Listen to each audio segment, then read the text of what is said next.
The acne.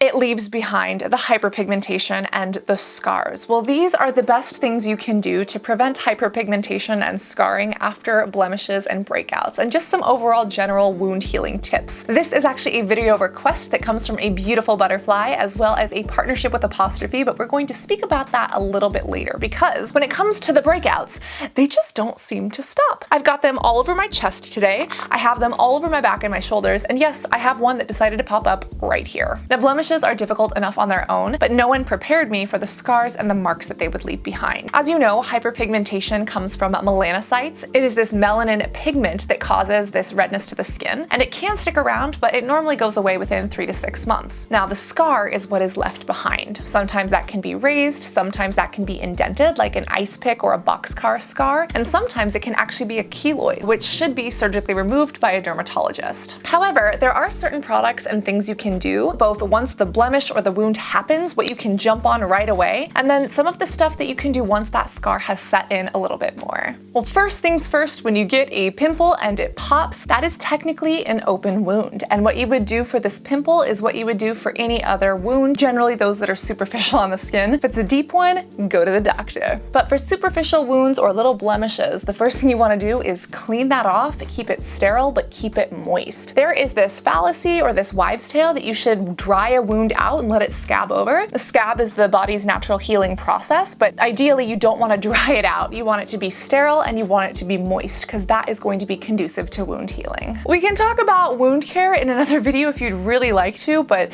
please remember that if it's bad, you have to get help medically because you don't want it to get infected. And if you have like road rash, then we have to debride it, and you should definitely get that done by a doctor. Sometimes it's very painful, but sometimes if you hit the nerves, it's not painful at all because the nerve endings have been taken right off. Anyways, wound has been cared for. It is clean, it is sterile, it is in a moist environment. One example that you can use are these things from Nexcare. This is like a waterproof band-aid type of thing. It also prevents infection, it keeps it sterile. We are good to go. Well, what are you supposed to do after that wound starts to heal and you don't want it to scar? One of the first and most important things to do is start applying sunscreen. Yes, SPF is your BFF, but you should be making sure that this wound is covered from the sun. Now, if it's on the body, please do that with clothing, do that with a bandage, do that with multiple forms of protection. But if it is on the face, you do want to use a sunscreen. I have two different options here, one that is mineral/physical and one that is organic/chemical. Both of these are phenomenal. This one is from Apostrophe. It's an SPF 43 and it is like invisible on the skin. I have been loving this. It came out recently and it is worth every single penny. It is a great everyday sunscreen, but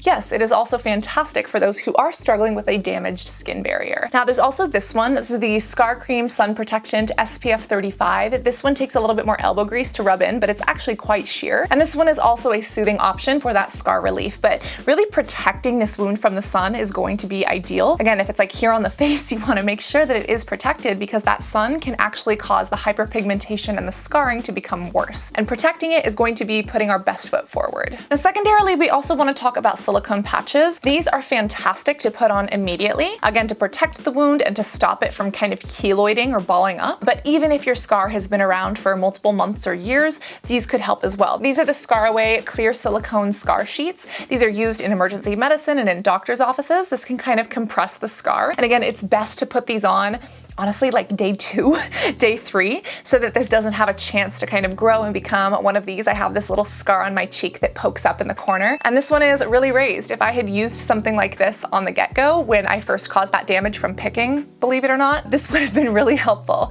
But this from ScarAway is fantastic. You could use this immediately or you could use these after the fact. But either way, it's about keeping it protected at this point. Now, what can you do in about a week? We do have some other options. Specifically, we're going to talk about vitamin C, hyaluronic acid, and wound healing. There are also some prescription options that I think are really underhyped. We're talking things like tranexamic acid as well as retinoids, and these are fantastic for long-term scar care. But let's say that we're talking about a week after that initial wound happened. Again, everyone's skin is going to heal differently. During the entire process, you want to make sure that you are eating vitamin C orally as well as proteins. This is going to help your body make sure that you have what you need to rebuild that collagen and elastin, and it will rebuild a little bit bit differently if it's something that's deep and that is prone to scarring, but you need to rebuild, right?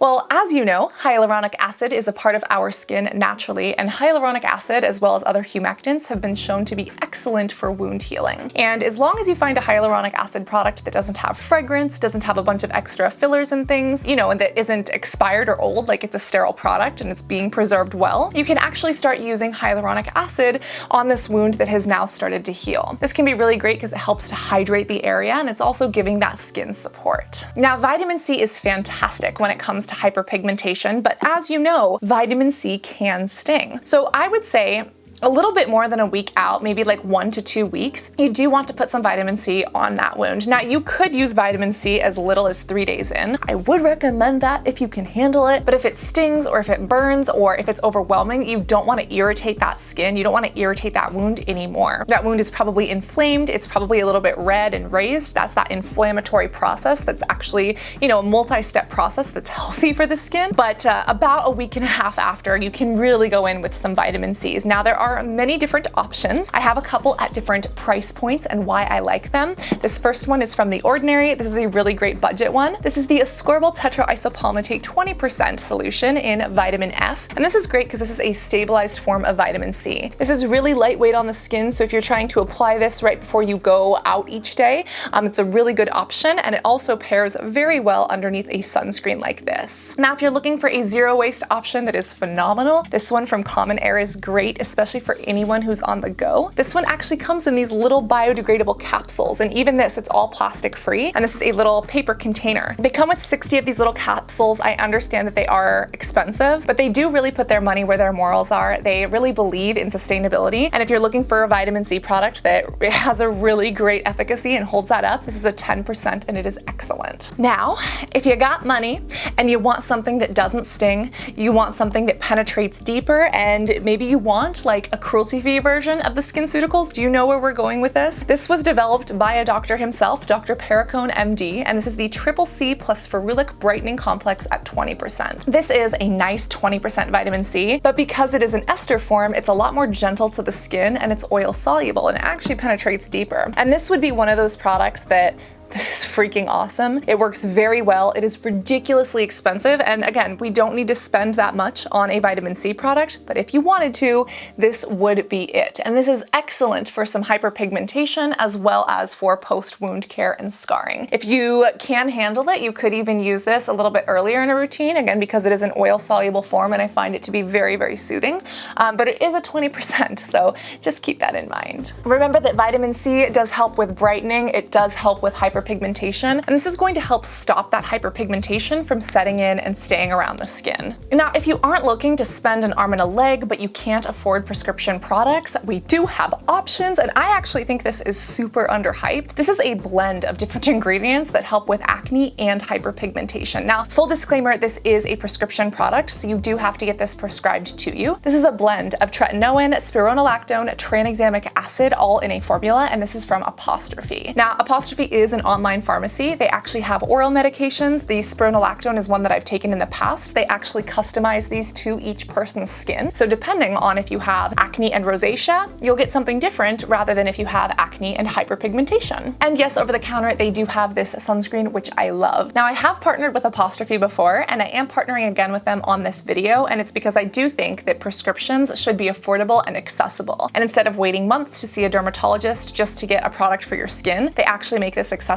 and affordable. And again, this is my blend. They do blend it differently for each person, but as you go in and speak to derms, you can actually kind of request what you want. So if you're like, oh, I do want something, you know, that has a retinoid in it, you can get that. This is my blend specifically, and it does have this tretinoin. We know this as retinoic acid. This is the most potent form of vitamin A that you can only get from a doctor. And yes, retinoids are fantastic for acne, but they're also fantastic for scars, and they can help with hyperpigmentation. But on top of that, this also has the tranexamic acid, which we know is phenomenal for hyperpigmentation, and spironolactone. This is actually the first topical form. Normally, spironolactone is a diuretic and it's taken orally, and it can help with hormonal acne and things of that nature, but this is the first topical version, and it really helps with acne topically. I absolutely love this. I've already used up a couple of bottles. I personally only use this one at night, and then more recently, I have been adding this sunscreen during the day.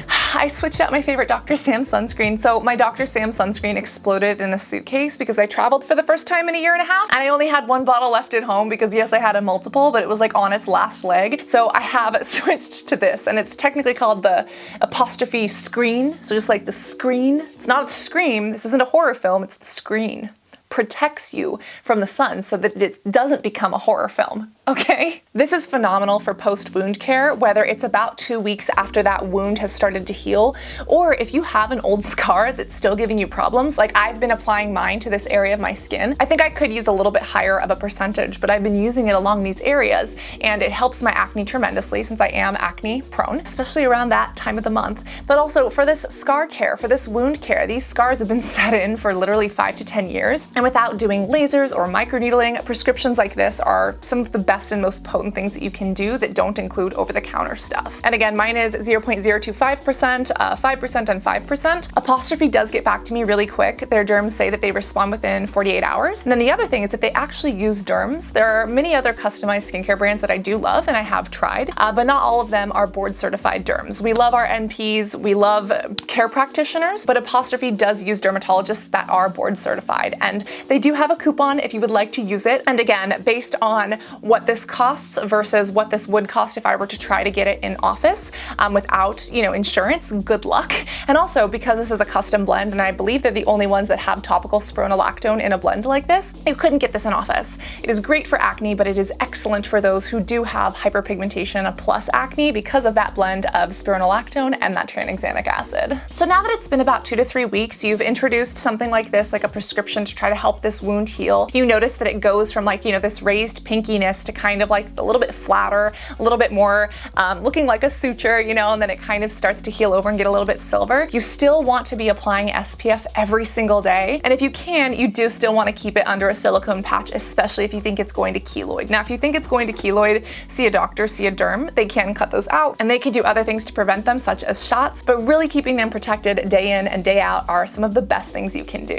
And even if you've had a scar that has been around for a really long time, even if it's elsewhere on the body and not related to acne, if it's a scar and hyperpigmentation, these same things apply. I would say jump right in with that vitamin C, make sure that you have that sunscreen. Those silicone patches are still really helpful. And remember that there are options. We've spoken about the topical ones here, prescription and over the counter, but there are other really great things such as lasers and such as microneedling. And if topical stuff doesn't help, then chemical peels, etc., that's where most people would want to go. Check the description for more helpful links, as well as a blog post about scars and acne and hyperpigmentation and all of the things that come along with it. And do remember to hit that like button, stay hydrated, reapply your SPF, and I cannot wait to see you in this next video.